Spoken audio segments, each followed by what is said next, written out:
వచ్చిండ్రా వచ్చేది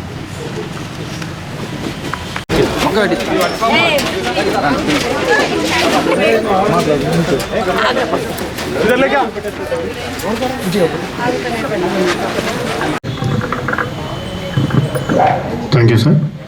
ఈ సభను ఉద్దేశించి మన డిప్యూటీ డిఎంహెచ్ఓ డాక్టర్ శ్రీనివాస్ గారిని మాట్లాడవలసిందిగా కోరుతున్నాను. కొన్ని మన ప్రొఫెషనల్గా అంటే మన వృత్తిరీత్యా వచ్చే వ్యాధులు ఉన్నాయి, కానీ అతి ప్రధానమైనది మాత్రం రేబీస్. ఇంతకుముందు మేడం గారు రాగానే, చైర్మన్ గారు రాగానే పెట్ డాగ్స్ అయితే ఓకే, ఓనర్స్ వాళ్ళు ఏదో వాళ్ళ ఇంట్రెస్ట్ ఉన్నా లేకపోతే ఇట్లాంటి ప్రోగ్రాంలు అయినా కానీ వాళ్ళు ఇవ్వడానికి అవకాశం ఉన్నది. కానీ మరి వీధి కుక్కల మాట ఏందని, ఈ వీధి కుక్కలు మనకు క్యాచింగ్ అంటే క్యాచింగ్ ఒకటి పట్టుకోవడం, దాన్ని ఇక్కడ తీసుకొచ్చి కంట్రోల్ చేయడం ఒకటే ప్రాబ్లం. మా దగ్గర వ్యాక్సిన్ అది మేడం, మీరు ఎవరినైనా కానీ ఒక 2-3 చేస్తే ఇది కంటిన్యూస్గా మనము ఇక్కడ చేసేందుకు ఫెసిలిటీస్ ఉంది. ఇక్కడే కాకుండా డిపిఓ గారికి కూడా లాస్ట్ టైం మీటింగ్లో ఏసీఎల్బి గారు చెప్పిళ్ళు, ఒకవేళ వీలైతే ఊర్లలో కూడా మీరు పట్టుకొని చేపియండి అని. మా దగ్గర ఇక్కడ టీకాలు ఉన్నాయి కాబట్టి ఆ టీకాలు మేము ఇస్తాం. క్యాచింగ్ ఫెసిలిటీ మనకు లేదు కాబట్టి మీరు కల్పిస్తే మేము చేస్తాం మేడం. సో ఈ వ్యాధి దీన్ని ఏంటంటే ఒకవేళ ఒక జంతువుకు, ఒక కుక్కకు ఈ వ్యాధి సోకితే 14 రోజుల్లో చనిపోతుంది. 14 రోజుల్లో అది కంపల్సరీగా చనిపోతుంది. కానీ ఒకవేళ మనిషికి వస్తే ఎప్పుడు చనిపోతుందో తెలియదు. ఆయన దగ్గర ఇంక్యుబేషన్ పీరియడ్ 1 రోజు నుంచి దాదాపు 10 సంవత్సరాలు కూడా ఉండొచ్చు. ఇవాళ మనకు కుట్టింది, కుక్క కరిచింది అంటే అది ఒకవేళ మంచి కుక్క అయినా లేకపోతే రేబీస్ ఇన్ఫెక్టెడ్ కుక్క అయినా కానీ కంపల్సరీగా మనం వ్యాక్సిన్ చేసుకోవాల్సిందే. ఎందుకంటే కొన్ని సిమ్టమ్స్ కనిపించకుండా దాని లోపల వ్యాధి ఉండొచ్చు. సో ఇట్లాంటి పరిస్థితుల్లో రిస్క్ తీసుకోకుండా, చాలామంది పెట్ ఓనర్స్ అనుకుంటారు కదా, అంటే ఇక వ్యాక్సిన్ ఇచ్చినాం కదా అయిపోయింది, కుక్క కరిస్తే మనం ఏం చేయకూడదు, వ్యాక్సినేషన్ అయిపోయింది కాబట్టి మనకేం ప్రమాదం లేదని. కానీ అది వ్యాక్సిన్ తీసుకోండి. మనకు దాన్ని డిఎంహెచ్ఓ గారు చెప్పింది ఇంతకుముందే, ఫ్రీగా ఉంది. 2 డోసులు తీసుకుంటే మీకు ఏడాదికి ఒకసారి మంచిదని. సో ప్రైవేట్లో కూడా ఉంది, వ్యాక్సిన్ తీసుకోండి. సో ఈ విధంగా మనం ఒక మెసేజ్ను ప్రజలకు ఇవ్వడానికి ఈ రోజును జరుపుకుంటున్నాం. సో ఎక్కువ టైం తీసుకుంటే మళ్ళీ మనకు డాక్టర్ ద్వారా వారు చూపెట్టి మంచిగా అయ్యేటట్టు చూడడము. తర్వాత ఇంకొకటి జాగ్రత్తగా ఉండాల్సింది ఎవరంటే యానిమల్తో డీల్ చేసేవాళ్ళు. యానిమల్ స్కిన్తో డీల్ చేస్తారు. స్కిన్ వచ్చి అమ్మే వాళ్ళు ఉంటారు, కొంతమంది మటన్ అమ్మే వాళ్ళు ఉంటారు, దాని బుచ్చర్స్ ఉంటారు వాళ్ళు. తర్వాత దాని డెలివరీ అయిన తర్వాత సెక్రీషన్స్తో డీల్ చేసే వాళ్ళు ఉంటారు. వాళ్ళందరూ కూడా తగిన జాగ్రత్తలు తీసుకుంటే యానిమల్స్ మనకు రాకుండా చూసుకోగలుగుతాం. ఎందుకంటే బ్రూసెల్లోసిస్ అనే ఒక యూట్రస్ నుంచి వచ్చే యూట్రైన్ సెక్రీషన్స్ ద్వారా వచ్చి ఉంటుంది బ్రూసెల్లా, అది మనకు రాకుండా ఉంటుంది. హ్యాండ్ వాషింగ్ చేసుకోవాలి, అవసరమైతే పోవడము. తర్వాత ఒకటి ఏంటంటే ఇప్పుడు ఫారెస్టేషన్, చెట్లు అనేది నరికేస్తూ ఉన్నారు మేడం. టోటల్గా డీఫారెస్టేషన్ అనేది బాగా పెరుగుతూ ఉంది. దానివల్ల ఏమవుతుందంటే ఫారెస్టేషన్ వాటికి హ్యాబిటాట్ అనేది తగ్గిపోతుంది యానిమల్స్కి. సో అవి మనుషులకు దగ్గర వస్తూ ఉన్నాయి. అదొకటే కాకుండా మీట్ కోసం కానీ, స్కిన్ కోసం కానీ, ఇంకా రకరకాల వాటి పిల్లల కోసం కానీ ఏం చేస్తున్నట్టు పెంపకం అనేది, జంతు పెంపకం అని కూడా పెరిగింది. సో ఈ 2 కారణాల వల్ల, ఒకటి డిఫారెస్టేషన్, ఒకటి యానిమల్ హ్యాబిటాట్ తగ్గిపోవడం, ఒకటి వాటిని పెంచడం ఒకటి పెరిగిపోయింది. చాలా ఫార్మ్స్ కూడా చాలా వస్తూ ఉన్నాయి వీటి వల్ల కూడా యానిమల్స్. సో మనకు తెలియక వాటితో మనము వాటి దగ్గర వెళ్ళడము, వాటి సిక్రీషన్స్ కానీ, వాటి సెలవుకి టచ్ కావడం, వాడి ఇంజిన్ ఉన్న బాడీ పార్ట్స్ టచ్ కావడం, తర్వాత అనుకోకుండా ఒక్కొక్కసారి ఉడకని మాంసం తినడము, తర్వాత ఒక్కొక్కసారి ఇంతకుముందు సార్ చెప్పినట్టు రేబీస్ మనకు కుక్క కాటు వల్ల. సో కుక్క కాటు వల్ల కూడా 100% ఫెటాలిటీ ఉంటుంది, 100% డెత్ రేట్. ఇప్పుడు కొంచెం మనం ఇంటెన్సివ్ సెటప్స్ అనేవి బాగా పెరిగినాయి కాబట్టి కొంచెం ఇంప్రూవ్ అయింది.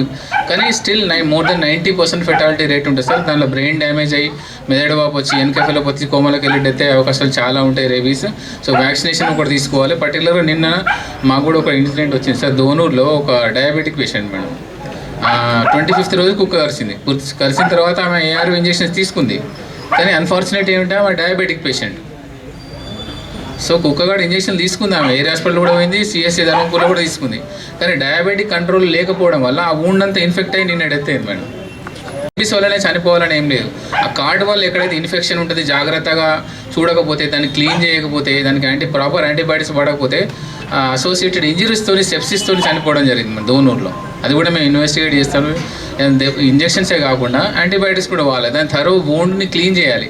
క్లీన్ చేయడం వల్ల ఇన్ఫెక్షన్ ఆ క్రిములు అనేవి ఆ నర్వస్ సిస్టమ్ వెళ్ళకుండా ఉంటుంది. సో పర్సనల్ ప్రొటెక్టివ్ మెజర్స్ యానిమల్స్లో ఏమైనా ఉన్నప్పుడు కొంచెం జాగ్రత్తగా డీల్ చేయడం, ఏమైనా బైట్స్ అయినా ఏమైనా చిన్న చిన్న స్క్రాచ్ చేసినా కూడా మెడికల్ హెల్ప్ తీసుకుంటే ఇట్లాంటి వాటి నుంచి మనల్ని మనం కాపాడగలుగుతాం. ఇలాంటి కార్యక్రమం తీసుకోవడం చాలా శుభ పరిమాణం. ఎందుకంటే రీసెంట్గా మీరు కూడా చాలామంది చూసి ఉంటారు పేపర్లలో, అంటే మన స్టేట్లో కాదు ఆంధ్రాలో, జస్ట్ వాళ్ళ పెట్టాగు వ్యాక్సినేషన్ లేక ఆ పెట్టాగు సంబంధించిన ఇంటి ఓనర్ని వాళ్ళ అబ్బాయిని కూడా కరచడం వల్ల ఇద్దరు కూడా చనిపోయారు. Just 1 month back. చాలా బాధాకరమైన సంఘటన. చాలా చిన్న విషయము. వాళ్ళకి వ్యాక్సినేషన్, ఆ కుక్కకు వ్యాక్సినేషన్ వేసి ఉంటే వాళ్ళు బతుకుండేవాళ్ళు. సో ఇలాంటి విషయాలన్నీ మనం నివారించాలంటే డెఫినెట్గా మనకు ఈ కుక్కలకు అన్నీ కూడా మనం ఈ వ్యాక్సినేషన్ తప్పనిసరి. అంటే కుక్క కాటు ప్రమాదకరమే, కానీ అది నివారించే యొక్క శక్తి కూడా మన దగ్గర ఉంది. అంటే ముందుగా కుక్క కాటుని మనం నివారించాలంటే చిన్న చిన్న మెలకువలు ఉన్నాయి. అవన్నీ కూడా మీరు ప్రజలకు అవగాహన తీసుకొస్తే ముందుగా మనం కుక్క కాటుని నివారించగలుగుతాం.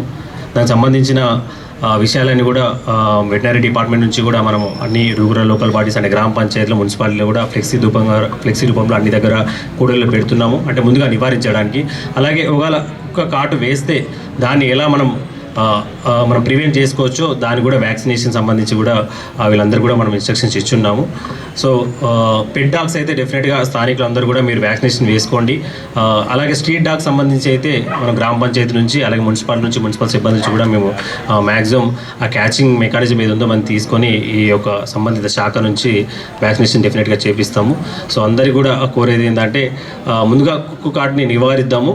లేదు అంటే ఖచ్చితంగా వ్యాక్సినేషన్ వేసి ఇలాంటి ఇన్సిడెంట్స్ కూడా రిపీట్ కాకుండా చూసుకోవాల్సిన బాధ్యత అంతా కూడా మన మీద ఉంది.